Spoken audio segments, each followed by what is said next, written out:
Anytime management helps you, if they hold a door for you, if they go draw the customer's attention before you get in there, if they're sorting packages while you're delivering, all those things, they're not allowed to assist you in any way, or that taints the ride.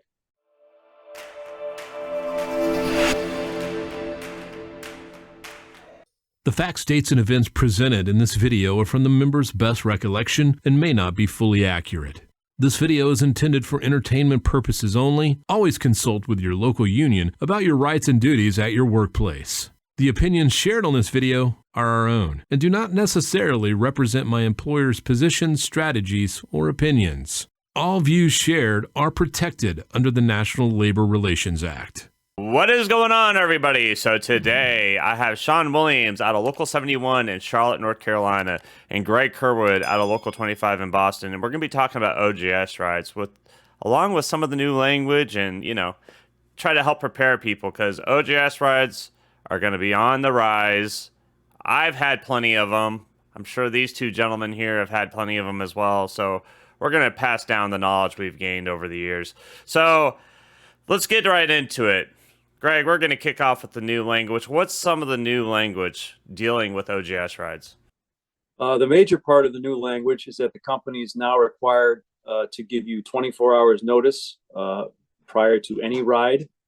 That's 24 hours. That's not the night before. If they want to do it earlier than 24 hours, it has to be specific. They can't just say, hey, we're going to ride you next week or next month, or everybody should be prepared for an OJS this month, or however they want to phrase it. They have to tell you exactly when it's going to happen, at least 24 hours in advance. That way, they also have to tell you what kind of ride it is. So you'll know whether it's a safety ride or an OJS ride, and then you'll be able to prepare accordingly. Now, we just talked about safety rides and OGS rides, and we may have some new people watching this right now that have no idea what an OGS ride is. So I'm going to throw it to Sean. Sean, what's the difference between a safety ride and an OGS ride? Thanks for asking. A safety ride is merely a ride that is all about safety. It's about, are you negotiating the vehicle in the right manner? Are you changing lanes? Are you using your turn signals? Are you backing appropriately using the backing methods that they have demonstrated and or taught you about? Your OGS ride talks about your performance. How do you handle yourself when you're out on the route? How do you deliver? Are you delivering? Are you walking at a good pace?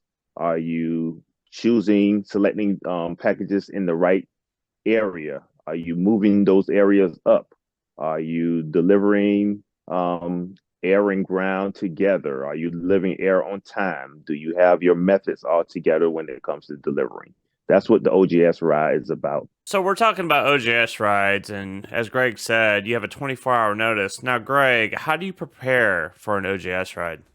Well, you want to use that 24 hours notice to get yourself ready. You want to get a copy of your manifest from the day before. You want to talk to your preloader, see if anybody's been in your car, massaging the load, sorting the packages, if anything's been pulled off, bulk stops, entire sections, and you want to write down everything that you see that is different. You want to be taking notes prior to and during the ride, during your break and your lunch. You want to note down anything out of the ordinary. Anytime management helps you, if they hold a door for you, if they go draw the customer's attention before you get in there, if they're sorting packages while you're delivering, all those things, they're not allowed to assist you in any way, or that taints the ride. So you want to make sure that you're writing everything down during the course of the ride and before the ride, if there's anything out of the ordinary, and making notes and comparing it to what your normal day usually is. And speaking of notes and everything else, TDU has a check sheet for that. Sean, do you want to show it real quick? All right. And so I will link it down below in the description so that, everybody can have access to it. So, Sean, we just talked about how to prepare for an OJS ride, but what are some of the things that you can expect management will try to do while having an OJS ride? Some of the things that they would always do is they would make sure that all your packages are lined up correctly with the decal out. That is something that normally doesn't happen. Some of the things that they would do is they may take off air that you normally have, and they may give it to an air driver for that day. You got to be aware of that. That's why it's important to make sure you have the manifest from the day before and the day after the ride, so that you can show, compare, and contrast. Also, some of the things they would do is try to deter you from taking breaks at certain areas that you normally take breaks, or lunches in certain areas that you normally take lunches. Keep your routine the same. And if they change it, make sure you notate it. Don't get into the habit of arguing when you should take your break or not. Just follow instructions, but let them know, on a normal day, you don't take your break or your lunch during those time periods. Misloads. Also, keep aware of your misloads and how they handle your misloads.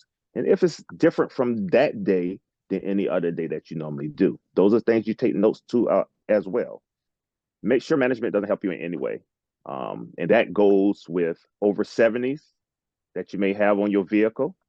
If you have an over 70, your manager should not be helping you, or your supervisor shouldn't be helping you with those over 70s. And make sure you're doing a pre-trip and a post-trip evaluation of your truck. There's time allotted for both of those things to happen. And don't let them encourage you not to do it. When you're doing your post-trip, you check check the inside and out of your car. And what do I mean by that? Make sure that all your air is in the right place that you normally have it. Make sure all your Group 2s or Syndigans is in the right place. Make sure you pull in the tags off, those PAL labels off those Syndigans. Make sure you're going around the vehicle and checking the outside of the vehicle for anything that you need to write up on your DVIR before you get back to the building at your last stop normally. And then when you get back to the building, make sure you have the same routine. I know a lot of supervisors like to rush you off the clock, but you want to take that time to make sure you have all your stuff together. You gather all your things that you need to turn in for the clerk, if you have any, that you have all your CODs, if you have it, and any paperwork in the car, bring it back to the center so you can turn them in properly. Do not clock out before you get inside the center walls to turn your diet in. Now, with management being on the car, I have a sneaky little feeling that they're going to be putting a lot of pressure on you to go faster, faster, faster. Now, Greg, should you work faster when management gets on the car with you for an OJS ride? Absolutely not. The biggest mistake that people make, I think, during an OJS ride is that they cut corners, they work faster, they don't do what they do on a normal day. Whether that's out of fear or what, I don't know. But remember, the purpose of the OJS is for management to assess how you do your job every day. It's not, you're not in the principal's office yet. So you don't need to deliver the perfect day. You need to be consistent with the way you do the job every single day. So if you follow a certain path, follow that path. If you leave a package at the back door, don't suddenly leave it at the front door because you're trying to save time.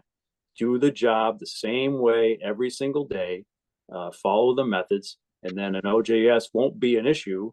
Whether, when the supervisor gets on the car, you just do what you normally do. And if you do something wrong, which we all do, we're human, none of us is perfect.